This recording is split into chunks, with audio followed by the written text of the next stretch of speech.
गरीबों का बेटा, गरीबों का चहेता, सभी का लाडला, आपका बेटा सलमान भाई। मेरे भाई और बहनों, अपने ग्राम सभा छतौरा से फिर से प्रधान बनाना है सलमान भाई को और अपने गांव को बहुत सुंदर, बहुत स्वच्छ, बहुत आगे लेके जाना है। हर दिलों पे राज करने वाला आपका बेटा भाई सलमान। गायक गगनदीप सिंह। सुना बहिनी हो, सुना भैया हो, हाथ जोड़ी ले परी पैया हो, हाथ जोड़ी ले परी पैया हो। सुना बहिनी हो, सुना भैया हो, हाथ जोड़ी ले परी पैया हो।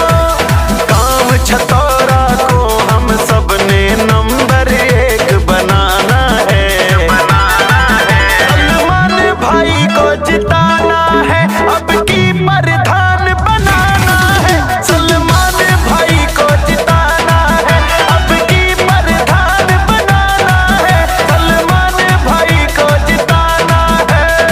सबको देखा बार बार सलमान भैया अब की बार, सबको देखा बार बार सलमान भाई अब की बार, क्योंकि काम किया है काम करेंगे, जन जन का सम्मान करेंगे। काम किया है काम करेंगे, झूठा वादा नहीं करेंगे, जाति पाति में कोई भेदभाव नहीं करते। हिंदू मुसलमान सभी को एक बराबर समझते हैं, सभी का सम्मान करते हैं, डट के मुकाबला करते हैं, गुंडा गुंडी से नहीं डरते हैं।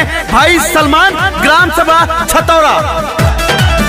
बहकावे में किसी के न आएंगे, गुड्डू नेता का साथ निभाएंगे, गुड्डू नेता का साथ निभाएंगे। बहकावे में किसी के न आएंगे, गुड्डू नेता का साथ निभाएंगे। जीतेंगे सलमान तो खुशियां लाएंगे, ईद दिवाली सबके साथ मनाएंगे।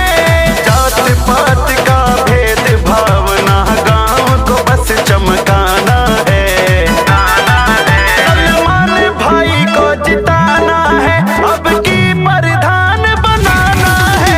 सलमान भाई को जिताना है, अब की प्रधान बनाना है, सलमान भाई को जिताना है। सलमान भाई के पिताजी सज्जाद हुसैन उर्फ गुड्डू नेता भाजपा हल्दरमऊ से मंडल अध्यक्ष हैं। जब ये प्रधान नहीं थे, छतौरा में पोला इंटरलॉकिंग व नाली खंजा का काम कराया गया। इस बार प्रधानी में कहरमपुरवा गांव में जहां देश की आजादी से अभी तक कोई काम नहीं हुआ था, वहां आवास दिलाने का काम किया, पक्की सड़क बनवाने का काम किया, मेन चौराहे पर जहां पानी भर जाता था वहां RCC लगवाने का काम किया, कई जगह को सुंदर बनाने का काम किया, गांव की गली गली चमकाने का काम किया।